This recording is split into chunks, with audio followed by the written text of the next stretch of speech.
ایک سوال جس کا میں کبھی جواب نہ دے پایا۔ صاحب کا کہنا ہے کہ مجھے ایک چوڑیاں بیچنے والی لڑکی سے محبت ہو گئی۔ ہم کبھی کبھار ملا کرتے تھے، لیکن مجھے اس کی عادت بہت اچھی لگتی تھی کہ وہ جب بھی کہیں جاتی تو میرے لیے کوئی نہ کوئی تحفہ ضرور لے کے آتی تھی۔ ایک دن ہم ملے تو مجھے کہنے لگی میرے نال شادی کر سیں۔ میں نے مسکراتے ہوئے چہرے سے اس کی طرف دیکھا اور کہا نہیں۔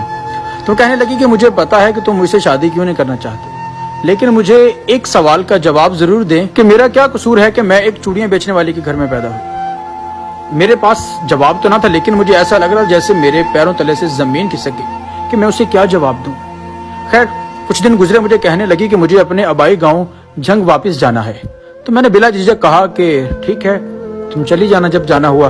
تو اس کا یہ تھا کہ شاید مجھے روکے گا، میں نے اسے نہیں روکا تو اپنے گاؤں واپس چلی گئی۔ اس سے بچھڑے ہوئے بہت وقت گزر چکا تھا۔ میرا اپنے دوستوں کے ساتھ ہیر رانجھا کے مزار پہ جھنگ جانا ہوا تو جیسے ہی ہم واپس آنے لگے تو ہم دوست آپس میں کھڑے باتیں کر رہے تھے کہ اچانک مجھے ایک نرم ہاتھوں کی نرمی محسوس ہوئی۔ تو جیسے میں نے مڑ کے واپس دیکھا تو وہی لڑکی تھی۔ بے جھجک اس نے کہا کہ آج میری عید ہو گئی، کیونکہ آج مجھے تیری دید ہو گئی، اور آج میری ہر وہ دعا قبول ہو گئی جو میں یہاں پہ آ کے دعائیں اللہ پاک سے مانگا کرتی تھی۔ اس کی سہیلیوں کے کہنے پہ مجھے پتا چلا کہ یہاں پہ آ کے ہر روز یہی دعا کیا کرتی تھی کہ یا اللہ مجھے اس کا دیدار کروا دے، مجھے اس کا دیدار کروا دے۔ اور وہ اتنی بے تحاشا خوش تھی کہ جیسے اس کی خوشی کا کوئی ٹھکانہ نہیں تھا۔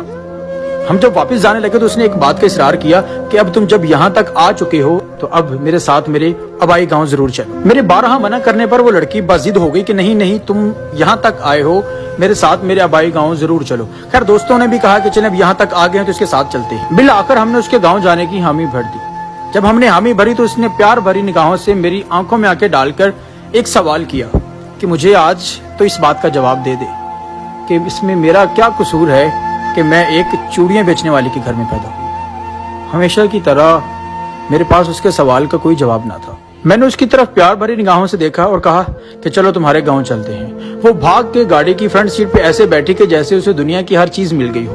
ہم جب اس کے آبائی گاؤں میں پہنچے تو اس نے اپنی سہیلیوں کو مزید اکٹھا کر لیا اور اس کی اماں کہنے لگی بیٹا یہ اللہ سے بھی پہلے تیرے نام کی تسبیح پڑھتی ہے۔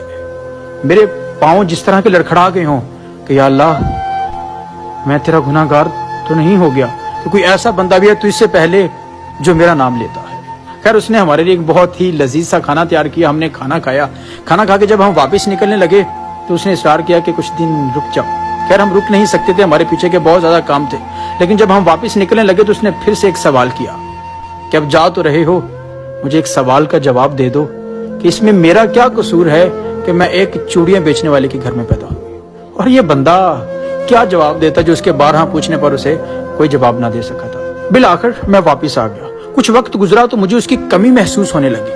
مجھے اس کی یاد آئی تو میں اس کے گاؤں جھنگ چلا گیا۔ جب وہاں پہنچا تو مجھے کہیں دیکھنے پر وہ ملی نہیں۔ اس کی ماں سے اور اس کی سہیلیوں سے میری بات چیت ہوئی تو انہوں نے کہا کہ جب تم یہاں سے چلے گئے تھے تو اس نے کھانا پینا چھوڑ دیا تھا، وہ بہت بیمار ہو چکی تھی۔